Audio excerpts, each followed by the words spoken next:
더불어민주당이 흡수 통합을 의도한 듯한 발언들을 내놓자 조국혁신당이 즉각 발끈했습니다. 민주당 내에서도 정청래 대표는 대통령 발의를 멈추라는 반발이 이어졌는데요. 정태진 기자가 보도합니다.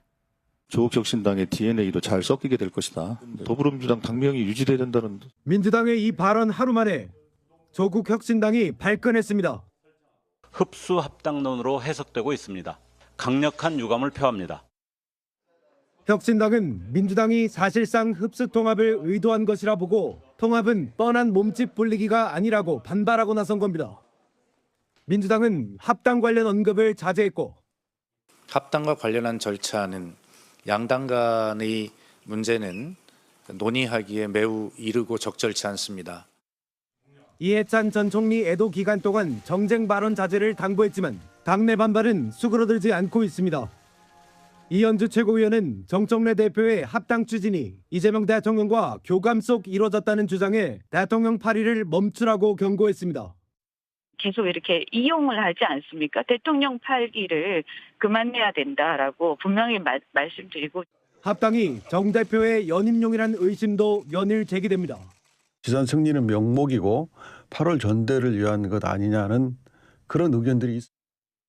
정청래 대표는 벌써부터 공천 주도권을 잡기 위한 혁신당과의 신경전과 당내 반발에 직면했습니다. 이런 가운데 혁신당은 조국 대표에게 합당 협의 전권을 넘기기로 했습니다.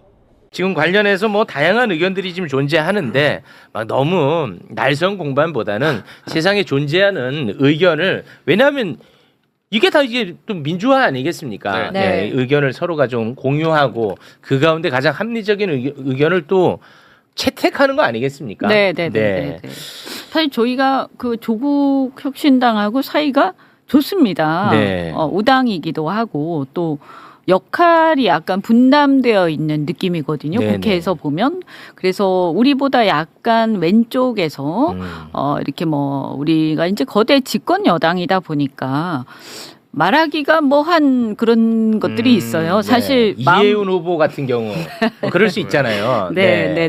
그래서 그럴 때 이제 우리가 집권당으로서 차마 말하지 못하는 안정감이라든가 이런 것 때문에 그런 것을 사실 이제 쇄빙선이라고 본인들도 얘기를 했지만 그런 역할들을 지금 잘 하고 있고 국회에서도 어쨌든 뭐 이렇게 상당히 이제 여러 이제 교섭단체, 비교섭단체가 같이 이렇게 뭐 일종의 하객진처럼 이렇게 쫙 하고 있는데 그래서 뭐 우리가 언젠가는 같이 할 거야 라든가 아니면 또는 폭넓게 우리가 정치 통합이라는 관점에서 함께 연대하고 우리가 협력해 가자 하는 거 하고 갑자기 바로 오늘 아침부터 합당한다. 그리고 당장 선거 있고 한대요. 그리고 여러 가지 지금 우리가 집권 여당이기 때문에 전략적 여러 가지 고민들도 해야 됩니다. 이제 여러 가지 노선 문제라든가 대통령의 국정의 안정성을 위해서 그래서 이거 뭐 차근차근 말씀해 나가겠지만 이런 것들에 대해서 충분한 숙고가 필요한데 시기, 방식, 절차, 그다음 노선 여러 가지 면에서 그런데 그런 거를 전혀 거치지 않고 갑자기 20분 전에 저희가 통보를 받았어요. 그래서 한 5분 동안 다들 얼어붙어 있었어요. 이게 뭐지? 이런 느낌으로. 그런데 또 저희가 충격을 받았던 게 그 전날 이미 제안을 했다더라. 그 당에다가. 조국 혁신당과는 뭔가 그래서 논의를 했다는 얘기도 들리고. 그러면 우리 당에는 지도부하고도 논의가 없었는데 이거 이렇게 할 수 있는 거예요. 그래서 저희가 볼 때는 일단 그 제안 자체가 당 대표가 그냥 그러면서 자기 개인의 결단이라고 말씀하시더라고요. 그래서 본인이 개인 의견을 표명할 수는 있지만 당의 제안으로서 그렇게 할 수는 없는 거 아닙니까? 그죠? 그래서 일단은 민주당 자체의 제안이라는 것은 현재 존재하고 있지 않는 상황이 돼 있고요. 원래는 그래서 숙고를 다 해서 공감대가 생기면 그러면 합당하자. 라고 제안을 하고 그 이후에 실무적인 또 굉장히 복잡하고 다단한 이런 이제 협의들이 이루어지게 되어 있는데 지금 모든 것이 이제 생략된 상태에서 다 뛰어넘어서 지금 급하게 막 밀어붙이고 있는 상황이죠. 그럼 이제 일단 가장 큰 문제는 이렇게 중차대한 문제를 당내 소통 없이 합당을 제안한 문제. 이게 이제 그 가장 큰 문제로 보시는 것 같은데 제가 어떤 균형을 위해서 제가 네, 질문을 네, 좀 네. 드리자면 네, 네. 이 세간에 존재하는 이야기를 제가 전해드리는 겁니다. 네. 그런 주장은 뭐 일견 타당할 수 있다. 네, 네, 뭐 네. 최소한 최고위원들하고는 좀 소통을 해야 됐던 건 아니냐. 그런데 네. 이렇게 공개적으로 문제 제기를 하면 이건 결국 당내 갈등으로 가고 국민의힘 쪽에 먹잇감을 제공하는 것 아니냐. 다시 말해 문제가 발생했어. 그러면 물밑에서 어차피 같은 지도부니까 물밑에서 소통을 좀 하고 교감도 좀 하고 그래도 내 목소리가 전혀 먹히지 않을 때 그때 공개적으로 좀 성토를 하거나 불만을 제기하면 되지 않겠느냐. 그건 맞는 말씀이세요. 맞는 말이에요? 네.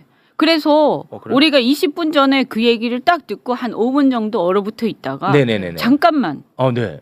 이런 걸 갖다 지금 뭐라고 하셨어요? 네네네. 우리 지금 처음 듣는 얘기인데 네. 이거 설명 제대로 하고 논의하고 굉장히 숙고한 다음에 뭐 해야 되는 거 아니에요? 근데 오늘 아침에 지금 기자회견 잡아놨다. 그래서 최고위원 몇 분이 잠깐만 이거 붙잡았어요. 네네. 지금 나가서 얘기하면 안 됩니다. 이런 상태에서 그런데 뿌리치고 나가서 기자회견 하셨어요. 네, 저희가 그리고 나서 사실은 약간 하루 정도 아마 조금 뭐 설명이 있나 아니면 앞으로 어떻게 할 건가 그다음에 이 문제에 대해서 우리가 또 굉장히 그 약간 불쾌했던 것은 상대 당과 우리의 관계를 떠나서요. 그걸 미리 거기하고 미리 얘기하는 게 어디 있습니까? 그렇지 않습니까? 제가 기업으로 우리가 그 비유를 하자면 M&A를 하는데 대표이사가 이사회나 주총에 아무런 말도 없이 혼자서 계약을 하고 온 거나 마찬가지인 거예요. 그러면 그 이사들이 그러면 이거 어떻게 해야 되지? 아무 말도 안 하고 이걸 말리지 않으면 이게 되겠습니까? 저는 그래서 일단 제안이 당 차원의 제안이란 없었다. 그게 이제 우리 최고위원들 뭐 다는 아닐지 몰라도 상당수가 생각하는 바고요. 그래서 당 차원의 제안이라는 것은 논의와 숙고를 거친 끝에 전략적 어떤 고민 이런 걸 다 거친 끝에 제안을 당 차원에서 하는 것이고 그래서 당 차원에서 제안이 되고 나서 다시 또 실무적인 고민들과 논쟁이 본격화되는 것이다. 근데 앞에 이것이 다 생략된 것이기 때문에 네. 이 자체가 사실은 말씀드린 편이 그렇습니다만 일종의 권한 남용에 해당된다. 이렇게 보죠. 우리 당원 당규 어디에도 당대표가 독단적으로 일방적으로 결정해서 이것을 발표하는 그것도 그냥 사실 우리한테 제안하거나 당원들한테 제안한 게 아니에요. 상대방한테 제안한 거거든요. 전혀 논의 없이. 이거는 문제가 심각하죠. 그러면은 지금 현재는 최소한 지도부하고는 이 뭐 후속에 대해서 없었습니다. 그런 지금 네. 교감이나 네. 소통이 없는 그 상황입니까? 이후에도 전혀 없었습니다. 그렇습니까? 저희는 어제 방송을 통해서 사무총장이 네. 뭐 2달 안에 해치워야 된다라는 식으로 얘기를 하는 걸 듣고 네네네. 깜짝 놀랐어요. 역시. 네. 이게 무슨 일이야?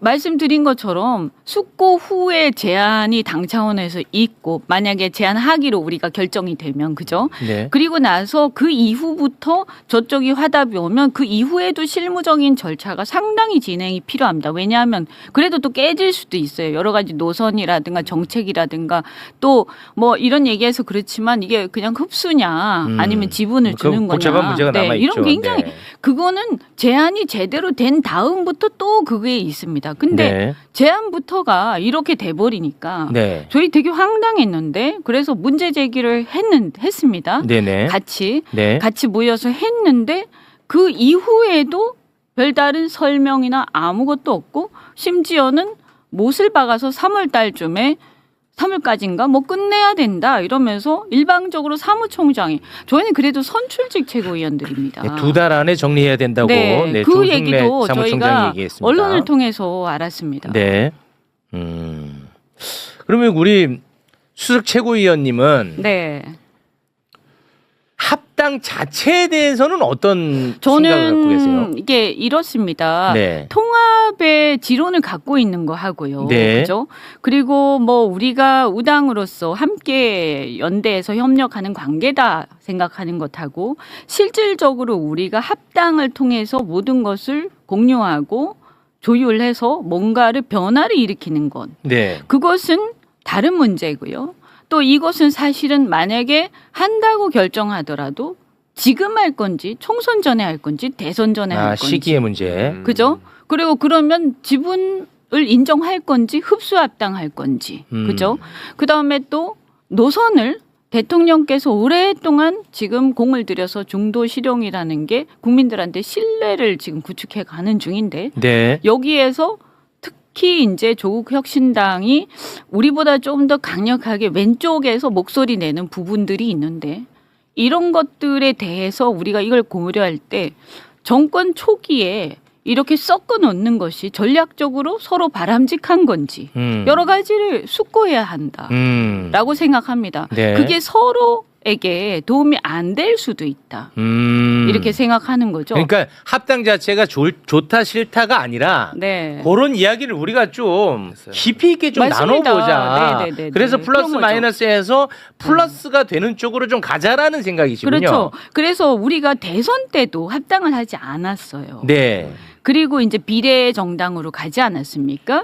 그런데 그때 제가 지도부에 있었잖아요. 이재명 대통령께서도 그렇고 우리 지도부가 그때 고민이 없었겠습니까? 그러나 이것을 이렇게 가는 게 우리가 더 날개를 더 넓게 펼치고 사실은 국가의 어떤 상황에서 큰 것들을 우리가 해결하는데 이게 더 유용하다고 판단해서 그렇게 간 거거든요. 네. 그러면 그게 지금 갑자기 변했냐라고 하면 네. 아직은 저는 조금 시기상조라고 생각하는 자, 거죠. 그러면 네. 합당 찬성층의 주장을 또 제가 대신해서 전달을 해드리겠습니다. 네. 지방선거를 앞두고 있지 않습니까? 지방선거를 앞둔 상황이기 때문에 시기적으로는 지금이 최적기고 만약에 합당을 하지 않고 지방선거를 치르게 된다면 양당의 극한 대립으로 가서 결국은 지방선거에 해악을 끼칠 것이다. 그것을 사전에 방지하는 차원에서 합당을 해야 되고 그럴 것 같으면 지금이 뭐 시기적으로는 지금 아니면 늦는다. 이런 주장들을 하더라고요. 뭐 극한 대립이 지금 있습니까? 오히려 이 논의가 나와서 감정 상할지도 모르겠다 하는 생각이 드는데요. 네. 네. 그리고 지지율 차이가 굉장히 뭐 죄송한 얘기입니다만 차이가 많이 크죠. 나고 네, 있고. 그건 뭐 사실이죠. 네, 그리고 대통령의 지지율 저희가 집권 여당인데 대통령 지지율 굉장히 높습니다. 네. 그래서 일반적으로는 저희는 이번 지방선거는 적어도 크게 불리하지 않다라고 생각하고 있고 다만 격전지가 있습니다. 서울 부울경 정도 부울경. 이렇게 또 네. 뭐 혹시 뭐 일부 이제 수도권에 약간 중도 보수 성향이 강한 이제 분당 라인이라든가 이런 데가 있는데 이제 저희 지역도 약간 그런 편입니다. 용인도. 그런데 여기에서 이것이 과연 득이 되는지 실이 되는지 면밀히 따져봐야 된다고 생각을 합니다. 이거 잘못하면 오히려 보수 결집을 가져오고요. 그렇죠. 1대1 구도가 돼버리지 않습니까? 근데 사실 지금은 우리가 대통령 초기라 집권 초기라 대통령의 힘이 굉장히 강하고 그리고 이게 지금 현재로서는 여당이라는 프리미엄이 있기 때문에 지금 여당의 어떤 거대한 입장에서 사실은 필요하면 선거 연대를 하면 되는 것이지 합당을 해서 혼란이 생기고 갈등이 생기고 이것은 좀 저는 득보다 실이 많지 않느냐. 특히나 이제 조국 혁신당이 우리보다 중도 성향이 강하다 이러면 또 좀 모르겠는데요. 네. 그런데 우리보다 왼쪽에 있지 않습니까? 그러면 이것은 자칫 그러면 만약에 우리가 노선 문제가 만약에 깔끔하게 해결 그쪽에서 그냥 다 접고 이재명 대통령이 중도 실용 정책과 노선에 다 그냥 이렇게 협조하겠다라고 하면 모르겠지만 네. 예를 들어서 뭐 토지 공개념이라든가 또 이제 사실은 미국이나 일본에 대한 관계라든가 여러 가지 면에서 그분들의 말씀에 대해서 제가 가타부타 말씀드리는 게 아니라 우리 정부나 우리 당하고 약간 온도 차이가 있는 부분이 있습니다. 분명히. 근데 저는 그분들의 역할이 분명히 의미가 있다고 생각하고요. 그것을 완전히 적고 우리하고 굳이 같이 하는 것도 그것이 굳이 바람직하냐 우리 정치의 어떤 개혁이나 이런 측면에서 봤을 때 다양성을 볼 때 그리고 그게 아니라 만약에 합당을 했는데 합당하고 나서 다른 목소리가 계속 나온다든가 대사관에서 이 시위하고 이런 일이 계속 생긴다든가 이렇게 됐을 때 우리가 집권 여당인데 이거 굉장히 복잡한 문제가 생기고 그러면 어떤 문제 생기냐 제가 얘기를 좀 들어보니까 중도층에서는 그러면 대통령의 어떤 중도 실용 정책이 변화가 있을 수도 있는 거냐라고 저한테 물어보더라고요. 그래서 이런 신뢰가 굉장히 오래도 지금 거의 한 1년간 대선 전부터 이 신뢰를 쌓아서 우리가 외연 확장하기 위해서 노력을 해왔는데 이게 흔들릴 수 있다. 그렇게 돼서는 안 된다. 그래서 이 문제에 대해서 적어도 분명하게 교통 정리를 하고 합당할 수 있다고 저는 생각하고 그건 아마 조국혁신당도 마찬가지일 거예요. DNA 얘기하지 않았습니까? 네, 맞습니다.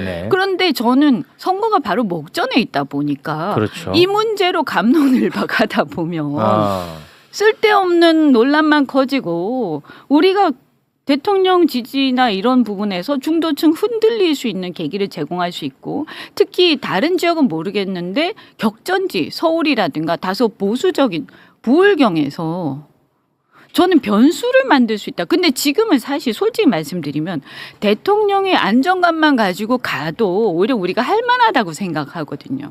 그래서 변수를 안 만드는 게 좋지 않느냐 지금은. 이런 생각이 좀 있는 거죠. 그리고 아까 절차에 대해서 말씀하셨을 때 저는 이 대통령을 얘기하는 것이 굉장히 잘못됐다.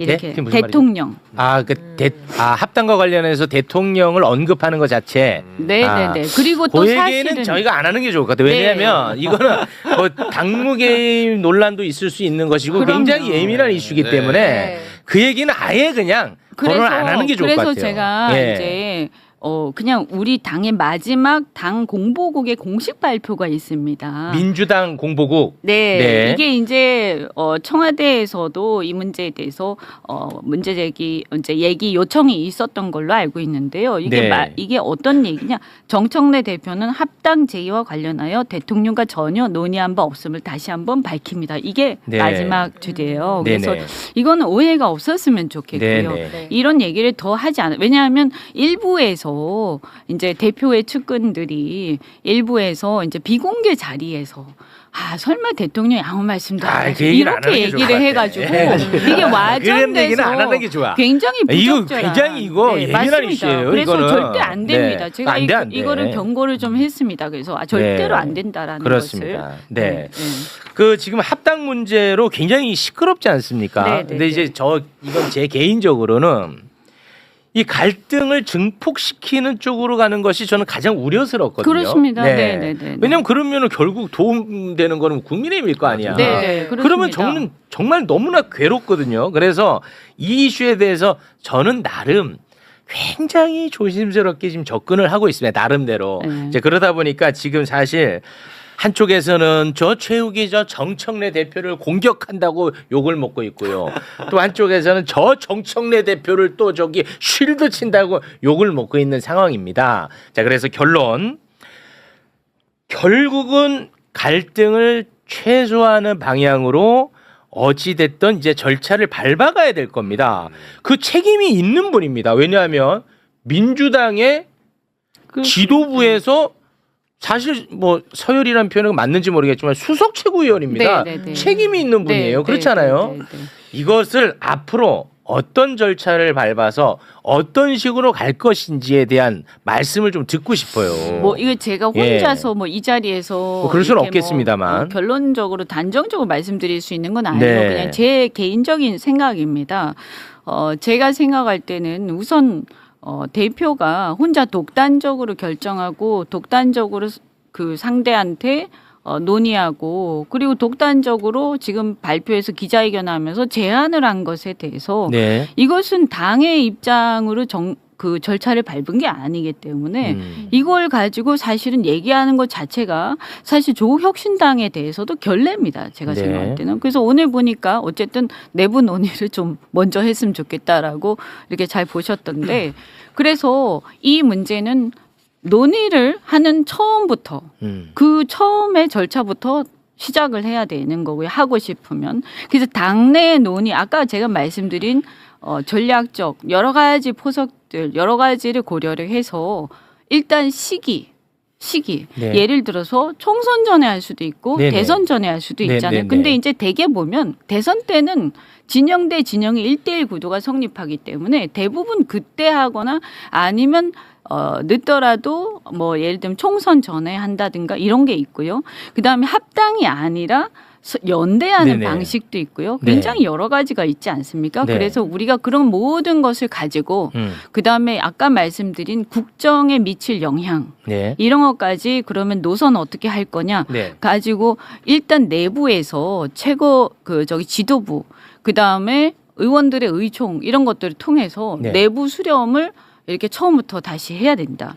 그래서 만약에 이것이 어느 정도 공감대 형성이 되면 그러면 해도 좋지만 지금 선거를 앞두고 있지 않습니까? 그렇습니다. 그래서 이게 공감대가 형성이 안 되는데 이거를 막 갈등이 분출되는 그 속에서 이거를 절차를 밟아간다. 그냥 막 일방적으로 밀어붙여서 할 수 있는 사안은 저는 아니라고 생각하고 네. 그 정도로 지금 상황이 우리가 예를 들면 거대 여당에 맞서는 소수 야당이다. 그래서 어떤 식으로든 뭔가 이런 게 아니지 않습니까? 그래서 지금은 오히려 변수를 줄이는 것이 중요하다. 그래서 예컨대 그러면 시기에 대해서 우리가 만약에 지금 현재 이렇게 급하게 할 수 없는 상황이다. 이게 공감대 형성이 안 돼서 그러면 예를 들면 지방선거 끝나고 논의를 시작할 수도 있다. 아니 제가 이제 구체적으로 여쭤볼게요. 이거 왜냐하면 이게 굉장히 중요한 이슈이기 때문에 네. 아마도 정청래 대표 입장에서는 지금부터 합당과 관련해서 당무위원회 의결, 권리당원 토론, 권리당원 투표, 중앙위원회 의결 등등 이것들이 절차를 밟아가는 것이다. 이게 당내 민주주의다라고 판단할 가능성이 전 높다고 봐요. 그러면은 우리 의원님은 그게 민주적 절차를 밟아간다고 생각하지 않잖아요. 네네. 그렇지 않습니까? 네네. 그러면 요 절차 말고 네. 그러면 우리 의원님이 생각하는 절차가 뭐냐는 질문이에요. 저는 그러니까 아까 구체적으로. 말씀드린 것처럼 예. 제안을 개인이 한 거잖아요. 네.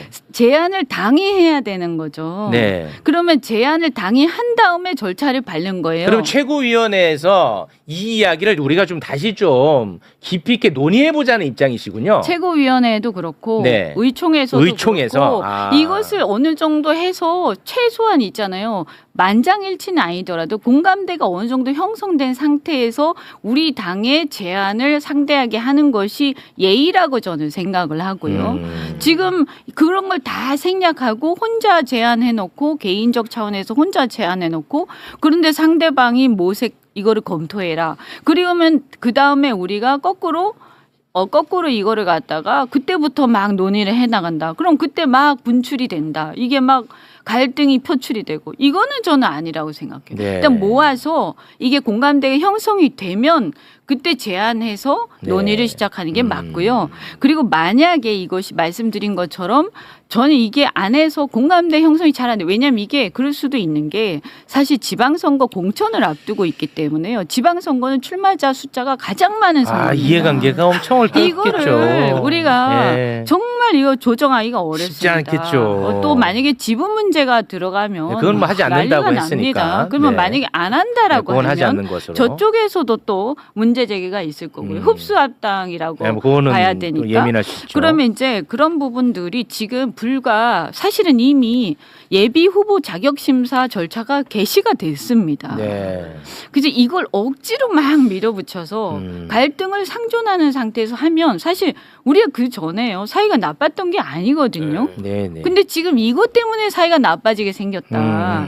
알겠습니다. 네, 그래서 이렇게 굳이 아. 지금 이 시점에 이런 방식으로 이런 절차로 왜 하는가? 그래서 저는 통합은 저희의 지론이기도 하고 네. 또 언젠가 같이 할 수도 있지만 또는 같이 안 해도 합당이 아니더라도 연대하면서 연대 함께 방식으로. 갈 수도 있는 거고요. 네. 협력 잘하고 있었는데 알겠습니다. 왜 이런 평지풍파를 일으키는가. 알겠습니다. 네. 그리고 진짜 말씀드리지만 저는 지금 우리가 거대 집권 여당이지 않습니까? 네, 의원님. 당이 좀 네. 민생과 지금 일자리 네. 또 외교 안보 여러 가지로 국가 생존이 쭉쭉 치고 나가야 그런 돼. 상황인데요. 매끄럽게 치고 나가야 돼. 매끄럽게. 집권당 지도부로 좀 책임감 있는 믿음직한 그렇습니다. 모습 그리고 좀 매끄럽게. 성숙한 논의 네. 이랬으면 좋겠습니다. 저는 지금 보면요. 아, 우리가 지금 민주화 시대에 뭔가 소수 야당이 된 느낌이에요. 네. 네, 막 치고 나가면서 대표가 네. 나를 따르라 막 이렇게 하면서 역대 최대 여당입니다 지금. 역대 그러니까요. 그리고 가장 엄중한 시기고요. 네. 할 일이 너무 많고 특히나 또 저 같은 사람들은 기댈 때 민주당밖에 없고. 그래서 진짜 간절하고. 네. 저는 대통령 입장에서 생각을 해봐요. 아. 지금 대통령이 뭐가 가장 관심사고 뭐가 가장 필요하겠는가. 네. 지금 아마 대통령은 4월 달에 미중 회담 하면서 그러면 혹시 트럼프가 북한에 어떤 접촉이 있을까? 네, 그거 이거 굉장히 우리의 큰 역할은 이벤트죠. 어떻게 될까? 지금 청년들 AI 시대 일자리 굉장히 맞습니다. 어려워지고 있는데 그러면 이거 어떻게 할까? 코스피 5천부터 시작. 굉장히 그렇습니다. 머리가 복잡할 텐데 맞습니다. 우리 여당이 이런 거에 대한 고민을 좀 더 하고 사실은 네. 조국당하고는 제가 생각할 때는 순리대로 이렇게 무난하게 그래서 이렇게 여론이 이렇게 저절로 야 이제는 같이 갈 때가 됐다라고 이렇게 서로가 그렇게 될 때 지금까지도 협력해하고 앞으로도 더 협력해 가면서 네. 좀 더 그들의 어떤 원내에서의 여러 가지 그런 것도 보장해주면서 알겠습니다. 이렇게 네. 가는 게 알겠습니다. 왜 이렇게 네. 전 잘 이해가 안 돼요. 제가 이런 말하면 역시 또 양쪽에서 다 짜증낼 만한 이야기이긴 합니다만 네. 좀 매끄럽게 좀 잘 좀 부탁을 드리겠습니다. 네, 양쪽에서 하죠. 다 짜증낼 거야. 네, 야 임마 이런데 어떻게 매끄럽게 임마 저기서 잘 뭐 이런 식으로 양쪽이 다 짜증낼 네. 만한데 아니, 우리는 노력하겠습니다. 왜냐하면 네, 네, 네, 책임 네. 있는 또 아니, 정치인분들 그럼요. 아닙니까? 네, 네, 네. 그냥 그냥 정치인도 아니고. 네네. 아이 그럼요. 예. 그래서 좀 이렇게 대통령이 굉장히 잘하고 계시는데 네네. 우리가 이렇게 괜히 알겠습니다. 평지풍파를 예. 좀 일으키지 않았으면 좀 깔끔하게 합니다. 좀. 네, 알겠습니다. 네. 자, 그러면 여기서 마무리를 짓도록 하겠습니다. 이게 참 쉽지 않습니다. 네, 지금 뭐 어려워요. 댓글도 예? 옆에서 보면서 참 잘한다. 뭘 잘해? 욕을 바가지로 먹고 있는데. 나입안 열어도 되잖아. 덕분에 얼마나 고마워. 네. 채팅 올라가는 속도를 못 따라가겠습니다. 와, 네. 진짜 아찔하다. 알겠습니다. 잘하고 있어. 저희는 또 뭐 다양한 이슈를 그럼에도 불구하고 또 다뤄야 되기 때문에 네. 의원님과는 여기서 인사를 나누도록 하겠습니다. 민주당 수석 최고위원 이현주 의원님 대단히 고맙습니다. 고맙습니다. 고맙습니다.